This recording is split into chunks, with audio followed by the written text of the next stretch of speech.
David Silverman loves pinball machines. I've been collecting pinball machines about 30 years. Most of my life I've been involved somehow in pinball, whether it's thinking about buying a game or playing games in different places when I saw them. People of all ages like pinball. The game awards points the longer the ball stays in play. But be careful.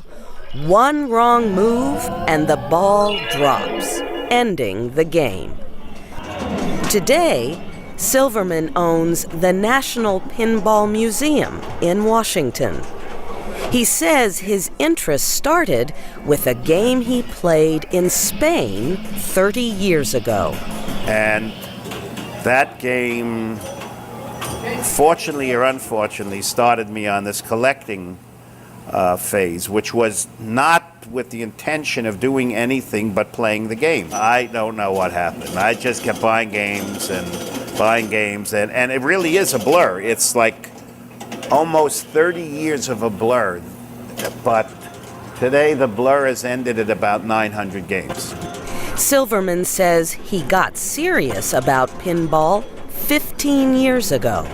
I started seriously collecting for the purpose of building a museum. What pinball shows in the almost 100 years of its existence is the development of the United States. If you take any period of American history and say, okay, the 60s, and you follow the games that were made in this pinball games that were made in the 60s, you would see exactly what took place during the 60s. Besides it being a historic timeline of events, it's an artistic timeline, it's a cultural timeline, and of course it's still a game. So the game improved. Yet pinball is more than just a look at history. Now, I play pinball as an enjoyment, and I play it as a game to get better at.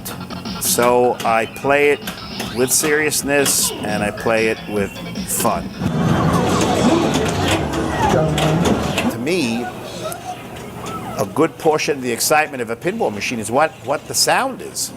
The sound tells you what's going on with the story.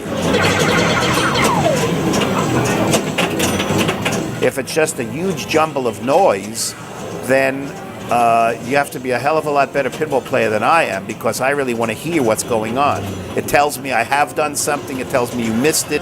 But can pinball survive in the world of electronic games? The three-dimensionality of pinball, I'm not talking pinball on the computer, I'm talking about the real pinball machine. To me, that's the hope of pinball. To get these kids seeing what pinball is or was before, so they can be interested in continuing playing.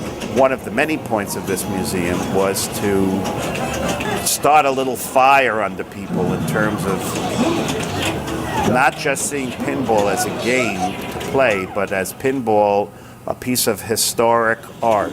Silverman estimates he has spent almost $2 million on pinball games over the past 30 years. It's obviously a passion.